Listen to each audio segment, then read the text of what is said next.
राधे राधे देववाणी में आपका स्वागत है। कुरुक्षेत्र युद्ध समाप्त हो चुका था। कौरवों की पूरी सेना नष्ट हो गई थी। धृतराष्ट्र के 100 पुत्र भी। शोक से व्याकुल धृतराष्ट्र ने भगवान श्री कृष्ण से प्रश्न किया, हे माधव, यदि आप भगवान हैं, धर्म के रक्षक हैं, तो आपने मेरे 100 के 100 पुत्रों को मरने क्यों दिया? क्या उनमें से एक भी ऐसा ना था जिसे आप बचा सकते थे? कृष्ण शांत थे। उन्होंने धृतराष्ट्र की ओर करुणा से देखा और कहा, राजन, ये इस जन्म का परिणाम नहीं है, ये तो उस कर्म का फल है जो आपने पूर्व जन्म में किया था। यदि आप सुनने को तैयार हैं तो मैं बताऊं?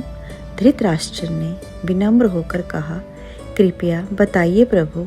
तब कृष्ण बोले, पूर्व जन्म में धृतराष्ट्र एक शिकारी थे। एक दिन उन्होंने जंगल में एक पेड़ पर पक्षी का घोंसला देखा।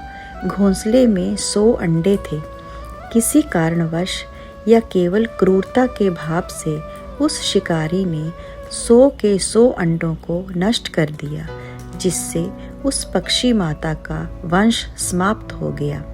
कृष्ण ने कहा, राजन, वही 100 अंडे आज आपके 100 पुत्र बनकर जन्मे थे।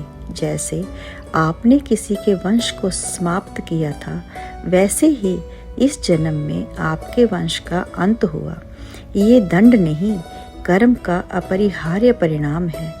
मैं केवल कर्म फल के विधान का पालन कराने आया हूँ, ना कि किसी से द्वेष करने। धृतराष्ट्र ये सुनकर मौन हो गए।